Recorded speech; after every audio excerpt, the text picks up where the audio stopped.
Man United နေမြေတစ်မှာကျဆားကြမဲ့ EPL ဘီးများ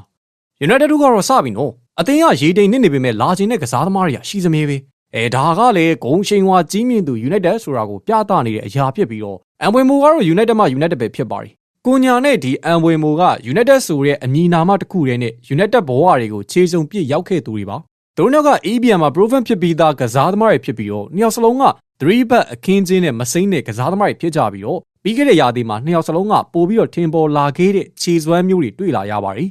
ဒီတော့ဒီနှစ်ယောက်ကထိပ်တန်းကစားသမားမဟုတ်ဘဲနဲ့အမိုရင်ကလည်းသူ့ရဲ့စနစ်မှာအံဝင်မဲ့ကစားသမားမျိုးသာလိုအပ်တဲ့အတွက်ကြောင့်မလို့ကောင်းတဲ့ရင်းနှီးမြှုပ်နှံမှုတစ်ခုဖြစ်တယ်လို့ United ဆိုတာကစာရဲလက်ဖာဂူဇန်လက်ထက်မာတွေက EPL အတွေ့အကြုံရှိတဲ့လူတွေကိုအမြဲလိုခေါ်တတ်တဲ့တာရကလည်းရှိနေတယ်ဆိုတော့အခုအပြောင်းရွှေ့ကအသင်းအတွက်ကောင်းသောခေါ်ယူမှုဖြစ်မယ်လို့တွက်ဆစေချင်ပါတယ်ကူအားပြီးတဲ့အသင်းစီကိုလည်းရောက်မလာသေးဘူး10ပွဲမပြောနဲ့တပွဲတော့မှမကစားရသေးဘဲနဲ့အတင်းနေဇွတ်ဟိုက်ပြီးတော့အသေးတိုင်းဇွတ်ချီးကျူးမှုတွေလည်းမလုပ်ချင်တော့ပါဘူးဘာလို့လဲဆိုတော့အသက်အရွယ်ပိုင်းခြားရလူတွေပေါ်မှာမျောလင်းချက်ထားတာရောဘားလာတယ်လို့အဲ့လိုပဲဘောလုံးရံဝန်းမှလည်းပဲမဖြစ်သေးတဲ့အရာတွေပေါ်မှာအရင်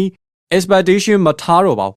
ဒီကစားသမားတွေကိုတေးချင်တဲ့ကြားတောပြောင်းဆိုလိုမဖြစ်ဘဲနဲ့တရွာမကောင်းသူကောင်းမဖြစ်ဆိုရဲဆောင်ဖို့အတိုင်းပဲပြီးခဲ့တဲ့ရာသီက EPL မှာစုစုပေါင်း28ဂိုးထိပါဝင်ပတ်သက်ထားတဲ့ခြေစွမ်းမျိုး United မှာထပ်ပြီးတော့မြင်ခွင့်ရပါစေလို့ဆုတောင်းပေးကြပါရီ